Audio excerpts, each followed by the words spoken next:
Welcome to the Shreveport Connection with Tommy. This video is on your impact spoilers for this week and last week's results for January 23rd this week and takeaway 7 days. And news from the 12th. TNA issued a press release today on the 12th as part of their new UK television agreement that seems to give the first official confirmation that the company intends to continue producing live pay-per-view events.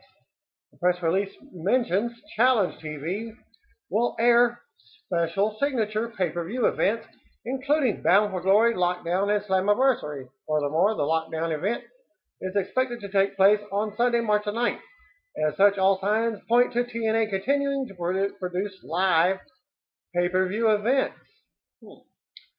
January's Genesis was a live pay-per-view event in 2013, but this year, as of last week's part 1 of Genesis, was being presented on the Impact television show, and this week's as well. This has raised a lot of questions about TNA's live pay-per-view future, especially since the TNA website does not list any pay-per-views aside from the taped one night-only series events, while the TNA PR department declined to comment when they were asked in late November about their live pay-per-view schedule. Sources within the company have stated that TNA will continue to present live pay-per-view events. TNA wrestler James Storm spoke with Dothan Eagle and was asked about teaming with Gunner. It's always cool being put in a tag team with someone new. Bobby and Chris, they had about as much experience as I did, as Storm said, with Gunner. Seeing him evolve into who he is now, the guy's a beast in the ring, that's for sure. But seeing him start to catch on to things, improve on the mic and in the ring, it's pretty cool.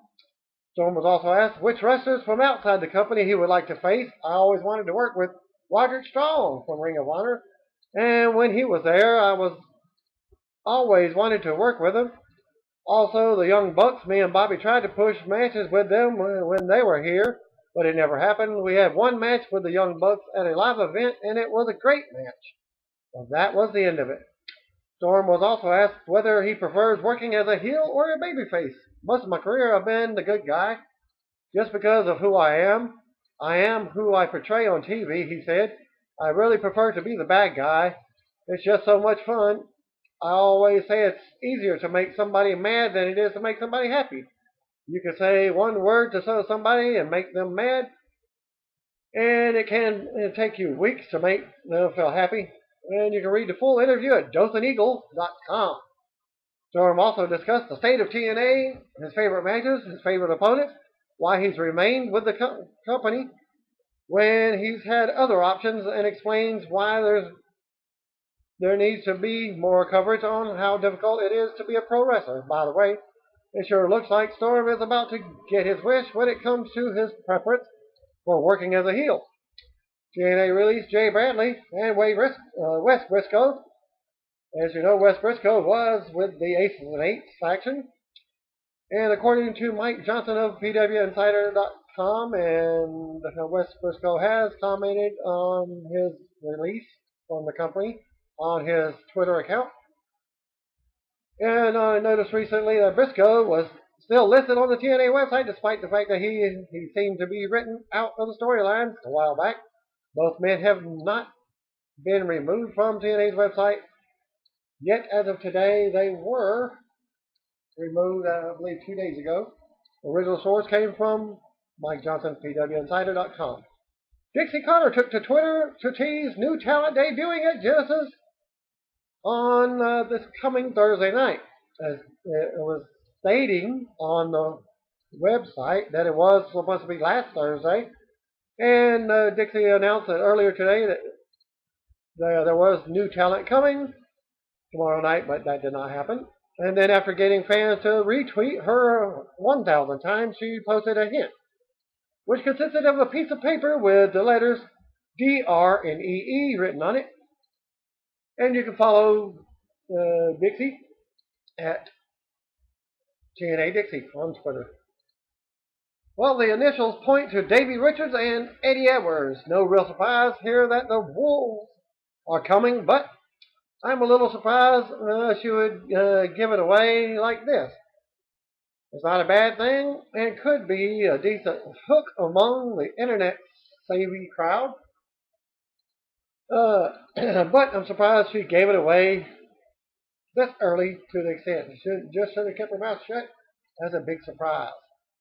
For those that don't know, Davey Richards and Eddie Edwards are from Ring of Honor, also known as American Wolves. As an updated contract, TNA has signed Davey Richards and Eddie Edwards to a one-year contract. First reported in last Thursday's weekly audio show on ProWrestling.net. The duo can still work independently as approved by TNA, but there are restrictions that prevent TNA talent from working pay-per-view events, appearing on regional TV shows, and appearing on DVD sold in retail stores. Richards and Edwards are expected to work the TNA UK tour very soon for TNA and appear on live events beginning next week in February. This is one change from the Thursday from Thursday's report. It was initially under the impression that Richards and Edwards would be allowed to work for any Japanese promotion. However, since being told that the duo will likely be limited to working for Kaiji Muto's Wrestle One, as TNA has a working agreement with that promotion. Dwayne Burleson attended a comic book convention in Murfreesboro, Tennessee that featured an appearance by former TNA wrestler Crimson, who may be returning to action, as he has announced, I think, May 1st, as Crimson was signing autographs and had a Q&A session from 3 o'clock to 4 o'clock p.m. In the session, he spoke about how wrestling wears and tears on the body and how he got his big break in TNA. The reporter also talked to him and said that he has an ACL surgery that will be returning in May. The reporter also asked what his favorite match was and said it was Kurt Angle on Impact during the time he was feuding with Samoa Joe. TNA wrestler Sam Shaw turned 30 years old. On January 17, 1984, he was born. Sam Shaw saw the movie American Psycho when he was 16 years old, and it was obviously a gimmick-changing experience. Okay, I made that part up, but clearly his character is based on the Patrick Bateman character from that movie. By the way, if you haven't seen the film starring Christian Bale, then I encourage you to check it out since it just popped up on Netflix. Sequel with Mila Kunis left a lot to be desired, but it's Mila Kunis, meaning you should watch it anyway. Ring of Honor star Mark Briscoe, aka real name Mark Pugh, turned 29. He was born January 17, 1985, so that tells me he will have one hell of a birthday party. Former WWE wrestler Kevin Furtig, a.k.a. Kevin Thorne, or Mordecai, turned 37 years old. He was born January 17, 1977. Douglas X with Ariel, a.k.a. Shelly Martinez, and was surprised when it dissolved so quickly. Former TNA wrestler Chase Stevens turned 35. He was born January 17, 1979. The legendary Rosie Love, a.k.a. Mary Kate Duigan, I hope I pronounce that name right, middle name. Duignan Gildewell turned 29 years old, or would have been 29. She was born January 17, 1985. She also wrestled as Betsy Ruth and Andrea Mother in Japan. The TNA gimmick didn't work out so well. She retired from the ring in June 2012 due to injury, so I guess she's still living. The late Corsica Joe, a.k.a. Francois Miguet, was born January 17, 1920. He died March 14, 2010. 90 years old. TNA star Ken Anderson, Mr. Anderson, wait for it, Anderson announced on Twitter that his wife gave birth to twins this week. He noted that the girl is named Prescott Liberty Anderson and the boy is named Pierce Remington Anderson. My first reaction to the boy's name is that Mom and Dad were big fans of Pierce Brosnan's old role as Remington Steele back in the day. In all seriousness, congratulations to Mr. Anderson and his wife. And you can check out a great photo of the twins at Instagram.com. I'll also post a link to that. Instagram.com/P/.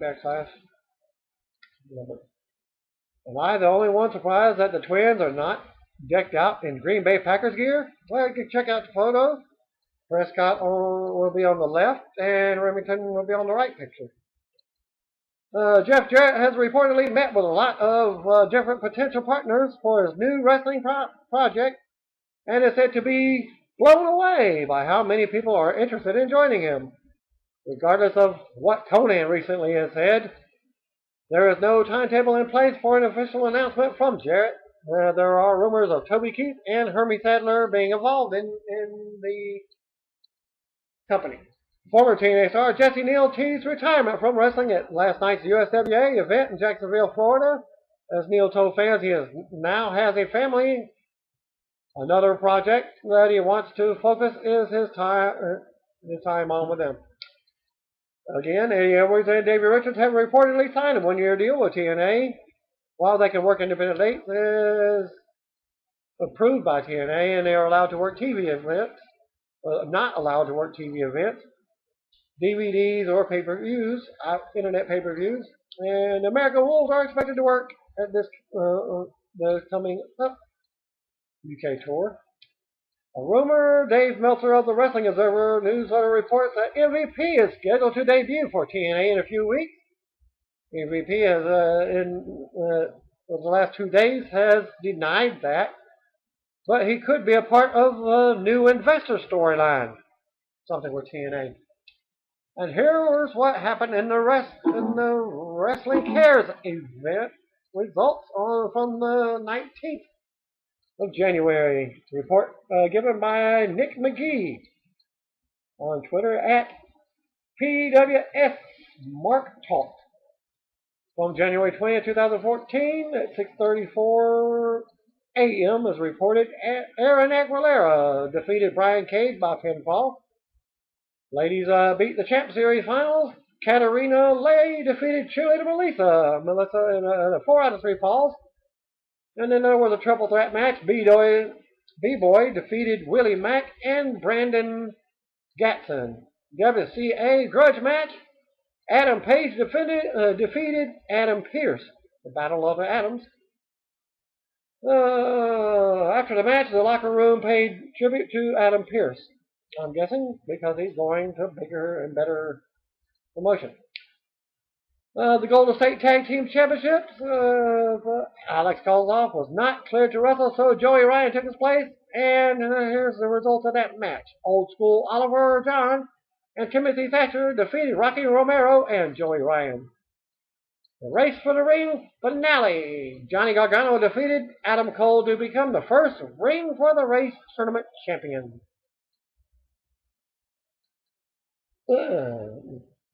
News from January 20th. AJ Styles worked the main event match of a PWX indie show in Winston-Salem, North Carolina, and mentioned that about Dixie Carter in a post-match promo. AJ said his departure is not a storyline, and he does not work for Dixie. He works for the fans. In the video, and I'll post that link right here, it's on YouTube, AJ talks about the OMG Wrestling podcast about leaving TNA and working for the Ring of Honor. Styles ultimately says that he had to do what's best for him and his family. And Styles says he left the door open for a return to TNA, but the company may have hard feelings because they thought he was ready to resign, but he informed them that he was going to work for Ring of Honor. Styles says they are still trying to work things out, but he couldn't wait for them. January 16th results for Impact from Huntsville, Alabama. The Internet Pay-Per-View, Part 1. Taz and Mike Tenay opens the show and announced that the show was dedicated to Mae Young of her recent death. She was 90 years old. They spoke about her, and a graphic gave her birth and death date.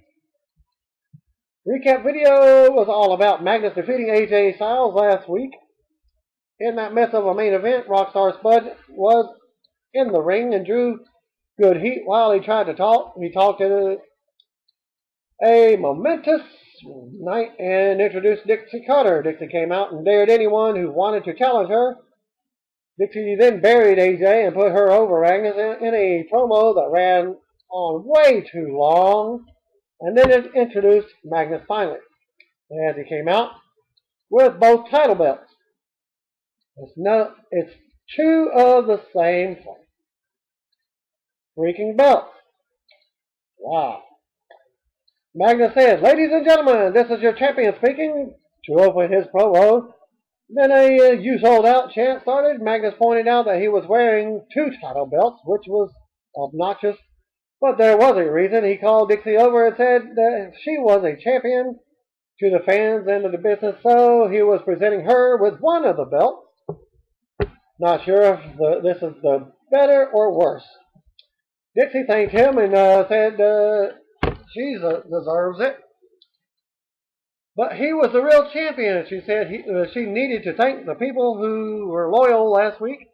Romance, DJ Zima, Gail Kim, Lady Tappa, Bad Influence, and Bobby Roode all came out together. Dixie said all of them went above and beyond Call of Duty last week, and especially Bobby Roode.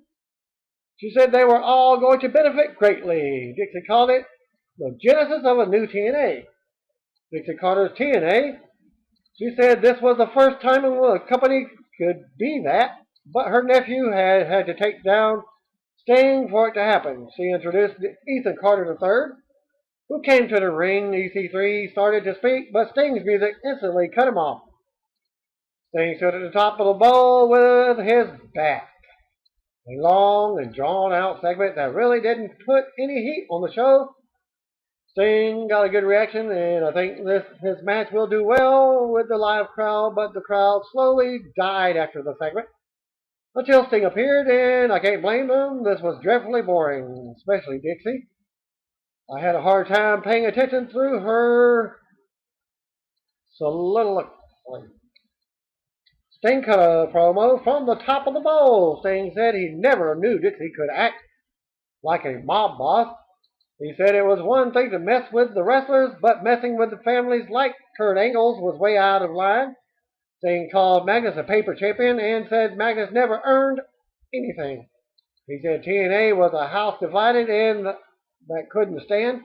He said, and then corrected himself, "We are going to fight tonight." Dixie asked him who he was.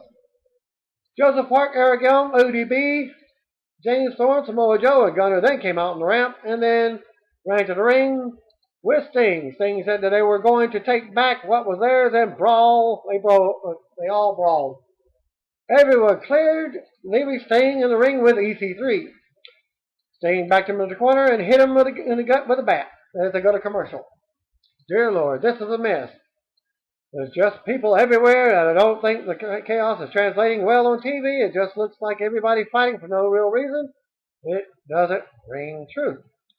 The heels sold on the floor as the babyfaces played to the crowd in the ring. Joe took a mic and said they came for a fight. Spud came out with Brian Hebner almost about an ear and said that since Joe wanted a fight, he would get one. He booked the 6 in the ring against 6 on the floor for right now. The bell rang and the brawl ensued again. Okay, Joseph Park, Eric Young, and ODB. James Storm, Samoa Joe, and Gunner versus Bromance, DJ Zima, Lady Tappa, and Bad Influence. The first minute happened in the last quarter. The match slowly settled into a normal match. ODB hit a fallaway slam on Zima, but Tappa hit her with a 6-football tackle. Joseph Park ended up in the ring and got his mouth busted open. He killed everyone, including Gunner and Storm, before storming to the back. So he walked off during the match. Joe locked in the rear naked choke on Daniels for the win. And the match only took 7 minutes 32 seconds out of our lives. Backstage segment, Velvet Sky was talking to Austin Aries. Velvet asked him what she could do, and Aries told her to just think about it. He thanked her for the nice things that she said about him on the collector card and left in a hurry as Chris Sabin walked up. Sabin yelled at Velvet and asked what the hell was that was all about. Velvet said she wasn't going to discuss it in front of all the people there. Sabin said that they would discuss it in front of the world and snapped at her to come to the ring as they go to commercial. So what I have learned over the last 5 quarters of TNA is that I want wrestling. Guy has become I want a shit ton of people out there at one time so we can cover up the wrestling. What a shame. I'm just waiting for some group to get all upset over Chris Sabin treating Velvet Sky that way. Yeah, I know it's a story and he's acting, but the groups that get upset over these things don't usually seem to think that themselves. The backstage segment with Kurt Angle, as he was banging on doors looking for Dixie Carter or Al Snow. We haven't seen in quite a while in the ring. Sabin said Velvet was being very selfish. He said he was her boyfriend and the X Division champion. He said he was a champion for them, and that's what her secret meeting with Aries was all about. Aries music hit. He came out and said he had a better title for Sabin. Worst boyfriend that ever lived. Aries said that he wasn't trying to get with Velvet, but he might break his veganism for a piece of pigeon pie. He said he was simply telling Velvet she could do better than Sabin. He started to call her a hot piece of ass, but Sabin cut him off and called Velvet Toots. Aries challenged Sabin to a title match next week with Velvet in a cage at ringside. Sabin said no, but Velvet agreed and said it was time for Sabin to step up. She said if he didn't beat Aries next week, she might have to find someone else to spend her time with. She left the ring as Aries left, and Sabin's soul being upset. Backstage, Angle was still looking for Dixie as they go to commercial.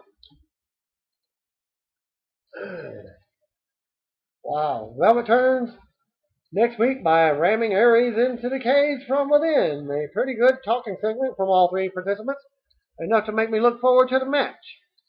An agent drawing a blank told the cameraman to shoot everything backstage. Sam Shaw was walking by and the guy stopped him and told Sam that he was a real player in TNA, but he shouldn't forget about Christie. He turned to walk off and Shaw attacked him. He beat him down while screaming at him about Christie. He pulled off the guy's shoe and smelled it before slamming it on the guy. Wow, what a stupid segment. In the dressing room, EC3 was psyching himself up.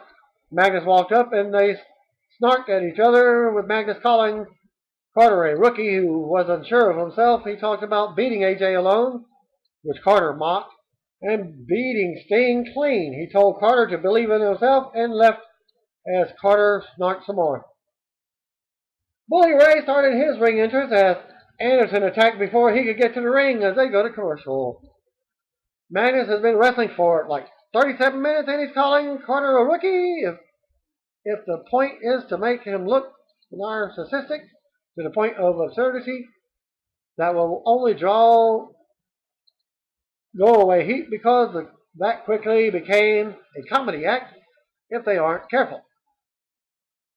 Back from commercial, and Anderson rolls Ray in the ring to finally start the match.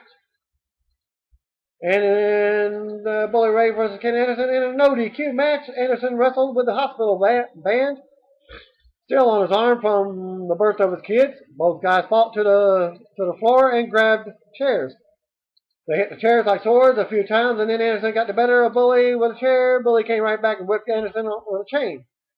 Bully and Earl Hebner did the shoving gimmick, and Anderson hit Ray with a chair again. Anderson pulled out a guardrail without feet. Ray kicked it into Anderson and then slammed it on him. Anderson moved, and Ray missed a splash on it. Anderson went to the top and missed a senton on it, but he came right back with a mic check on it for a 2 count. Anderson slid a table in the ring and set it on one leg in the corner. Ray went to the top, and Anderson hit him with a low blow, followed by a Finley roll into the table for a 2 count. Anderson then set up another table, but Bully hit the rock bottom for a 2 count for himself.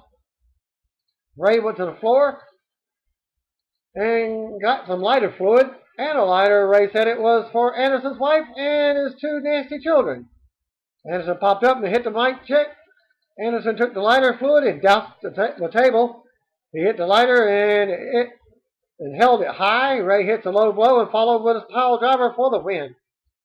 Bully Ray won in 9 minutes and 34 seconds. Backstage 7 again, Kurt Angle found Al Snow. He jacked him up against the wall. I must have mixed this segment myself. Angle asked him what happened last week. Snow said he was doing what he was told. And Angle asked who gave Snow the order, and Snow begged off, saying he had a family. Angle threw him aside and stormed off as they go to another commercial. Wow, so Bully can take Anderson's finisher on the barricade and kick out, but Anderson takes one pile driver and it's over? Wow, very weak. Low blow or not, that really stood out. And Al will admit to doing what he was told, but not who? Why? Angle can figure out who. Al gave up the goods by admitting he was told to do it. Poor psychology over the whole damn segment of TV. Kurt Angle made his ring entrance to a good pop. Angle said Dixie was the reason he came to TNA, but he wanted to know what happened last night. He said she went too far by involving his family. He demanded answers, and Dixie made her entrance again. I think that was a botch because he said last night. Dixie said Angle needed to realize things were different, and this wasn't 7 years ago. Angle agreed. He said Dixie was a good woman, but look at her now. Dixie said she did it because he cares. She cares about Angle. She said they both knew he would make the wrong decision and get injured. She said he wasn't smart enough to make decisions for himself, so he needed her to take care of him. She said she did what was best for him, just like she did with everybody on her team. Angle said he wasn't on her team, and after he beat Rude in the cage, he was going to be in Sting's corner. Dixie said he was emotionally unstable and postponed his cage match with Rude. She said if Angle interfered in her nephew's match, he might lose his job. Angle dared to fire him. He said he was going to do the right thing. Dixie said she had to protect him again and ordered security to escort him from the building. Security got in the ring, but Angle wouldn't go. Rude ran out and clotheslined Angle from behind. Dixie stopped security from doing anything, and Rude hit the Rude bomb. And Dixie told security, now escort Angle out. Backstage 7, Jeremy Borash tried to interview Madison Rayne, but Gail Kim and Lady Tappa attacked her and beat her down as they go to commercial. So, more Dixie. Dixie said she didn't want Angle hurt and then let Rude beat him up. There's a lot of contradictory stuff going on tonight, huh? Backstage segment again with Dixie Carter informing Earl Hebner he wasn't working the main event after the set he pulled last week. Hebner asked who the ref was, and Dixie told him to take the night off and find out what everyone else did. The Knockouts made their entrance. Match number 3, Gail Kim versus Madison Rayne, who's returning from her recent childbirth herself and recuperation. And it's for the Knockouts Championship. Madison sold the beating from earlier. The fight spilled to the floor and Tappa choked her. And the ref only ejected Tappa. What? Kim rolled Madison back in the ring, and Madison hits the neckbreaker across the knee out of nowhere and covered for the win. And you have a new Knockout champion, Madison Rayne. And the match only took 4 minutes 6 seconds. I don't remember seeing that part of it. Backstage, Sting snatched the mic away from Jeremy Borash and said he knew there was a lot of guys who wanted to help him, but they shouldn't. As he said, he was going to end this tonight by beating EC3. Weak title change as Kim looked less useless without Tappa, losing almost immediately after she was ejected, and the announcers didn't sell the finisher at all, leading to a flat title change. Backstage segment again. Dixie talked to Davey Richards and Eddie Edwards. She referred to them as the Wolves. She said she was looking forward to their tryout match next week. Davey said that they were past that. Dixie said that's why she brought them here. Eddie said they signed that morning. Dixie looked confused and said, and Davey said, they said she might react like this. Eddie handed her a package and said that explained it all. Dixie read it and said, a new TNA investor. She started texting someone. EC3 made his spring entrance, followed by Sting. Special referee was Rockstar Spud. Apparently no one read my one shot this week. EC3 the third versus Sting with Rockstar Spud as special guest referee. Spud irritated Sting for a few minutes as the little pest. The fight spilled to the floor as Sting hit a suplex on the ramp and Spud scurried around. Sting ran his offense and locked on Scorpion. Carter started to tap, but Spud jumped on Sting's back. Sting broke the hold and used Spud to hit Carter. He hit the Scorpion death drop and covered. Spud refused to count. Sting dragged him around and forced him to count. Magnus ran out and pulled Spud from the ring. He pulled off his coat and shirt to reveal a ref shirt. Carter rolled up Sting, and Magnus quick counter for the win. And the EC3 defeated Sting at 4 minutes 53 seconds.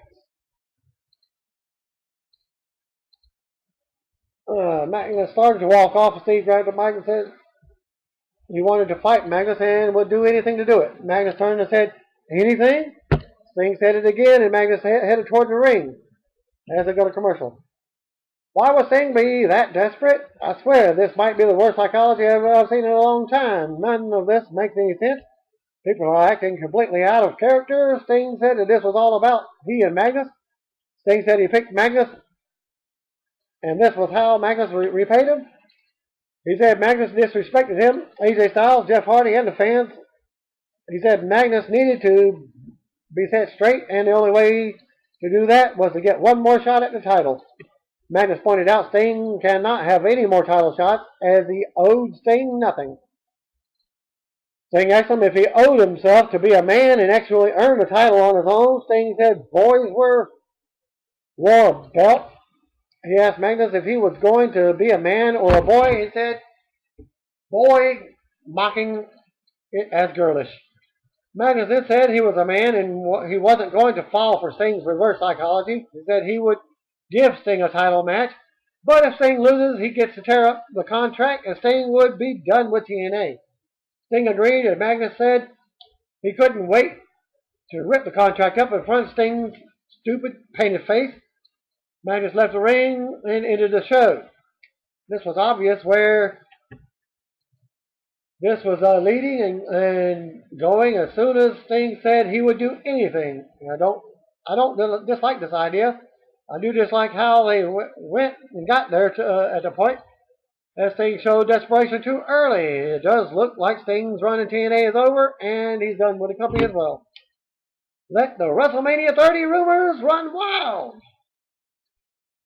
All in all, this was a baffling episode of Impact. So many guys did so many things out of character. And there was way too much Dixie Carter again, and that's the end of the report for that week. Quick results for the Impact spoilers for the 23rd. Courtesy of WrestlingInc.com. Kurt Angle defeated Bobby Roode in a cage match by escaping over the top of the cage. Match number 2. Austin Aries defeated Chris Sabin to win the X Division title while Velvet Sky was locked in a cage at ringside. Wow. 2 title changes in 2 weeks so far. Samoa Joe defeated Rockstar Spud. Probably a squash match, my guess.